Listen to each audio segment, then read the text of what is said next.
అదే RTV app వార్తల్ని క్షణాల్లో చదివే అవకాశం ఉంటుంది. ఒక న్యూస్ పేపర్, ఒక టెలివిజన్ ఛానల్ మీ చేతుల్లో ఎప్పుడు ఉంటాయి. మహిళా డిక్లరేషన్ చేయకుండానే మహిళలకు ఇవ్వాల్సిన 10 నెలల్లో ఏం చేసామో చెప్పబోతా ఉన్నాం. మీరు చూస్తా ఉన్నారు ఏం చేసామన్నది.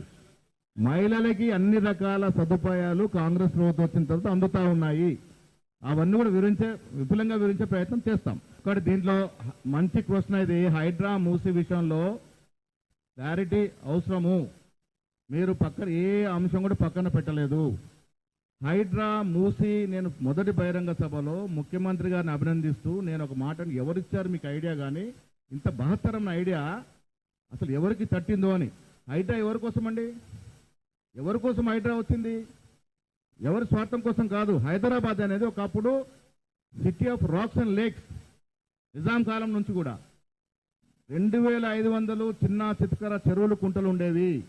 భారీ వర్షం పడితే వాన నీరంతా కుంటలకు పోయేది, మనం సురక్షితంగా ఉండేది. ఇలా హైదరాబాద్లో నేను నార్సింగ్లో ఉంటే ఫస్ట్ వరకు నీళ్ళు వస్తూ ఉన్నాయి. ఎందుకు వస్తూ ఉన్నాయి? చెరువులు కుంటలు కబలించబడి నీరు పోవలసిన పూట కుదించబడితే వాటర్ అంతా ఇళ్ళకి వస్తూ ఉన్నాయి. హైదరాబాద్ సురక్షితంగా ఉండాలి, పూర్వవైభవం రావాలంటే హైడ్రా తీసుకొచ్చినారు.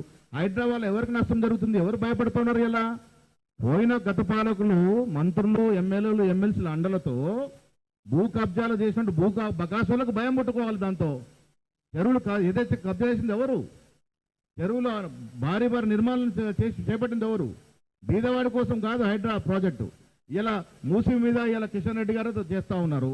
నేను కిషన్ రెడ్డి గారు మీ ద్వారా అడుగుతా ఉన్నాను, మూసీ ప్రక్షాళన అవసరమా లేదా? ఇలా వాయనాడులో ఒక భారీ వర్షం పడితే వాయనాడు కొట్టుకుపోయింది. ఇదే హైదరాబాద్ పట్టణంలో 1908లో 1912లో ఒక భారీ వర్షం పడితే ఆనాడు ఉన్న జనాభా 72,000లో 18,000 మంది మూసీలో కొట్టుకుపోయినారు. ఇది చరిత్ర, ఇది వాస్తవం. ఇప్పుడు రేపు ఒక భారీ వర్షం పడితే మూసీ పరిస్థితి ఏమిటి? ఇలా ప్రకృతి చెప్పరాదు. ఒక విలయ తాండం విజృంభిస్తే మన పరిస్థితి ఏమిటి?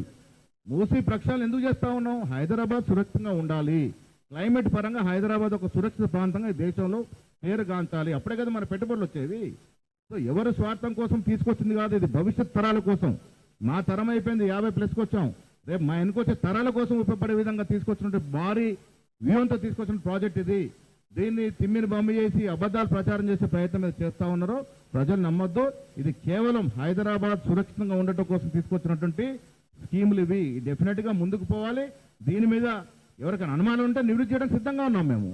అభివృద్ధి పరంగా హైదరాబాద్ ఇప్పుడు మూసీ ప్రక్షాళన హైడ్రా తీసుకురావడానికి కారణం కూడా అంటే 4 ఏళ్ల కింద 5 ఏళ్ల క్రితం వరంగల్లో జరిగినటువంటి ఒక నీటి ప్రళయం, అది కూడా ఉదాహరణకు తీసుకొనే ఇలా హైడ్రా మూసి దాని మీద ఒక ప్రక్షాళన కార్యక్రమం చేపట్టినాం. Thank you. కాంగ్రెస్ పార్టీలో ఉన్న ప్రజాస్వామిక స్వేచ్ఛ ఈ ప్రపంచంలో ఏ పార్టీలో లేదు.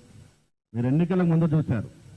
సైద్ధాంతికంగా విమర్శించుకుంటాం, సైద్ధాంతిక పరంగా విభేదాలు ఉన్నా ఎన్నికల ముందు ఏ విధంగా మేము కలిసి పోరాడినామో, ఏ విధంగా మన ప్రజలు నమ్మి అధికారం తీసుకొని మీరు చూసినారు. కాంగ్రెస్ పార్టీలో స్వేచ్ఛ ఉంటుంది. మేము ఎవరైనా తప్పు చేస్తే డెఫినెట్గా నిలదీస్తాం. ఆ స్వేచ్ఛ మాకే ఉంది. కానీ టైం వచ్చినప్పుడు కలిసిపోయే తత్వం కూడా మా కాంగ్రెస్ కార్యకర్తలో ఉంటుంది. Thank you. ప్రభుత్వం చేస్తుంది, కాంగ్రెస్ పార్టీ చదువు.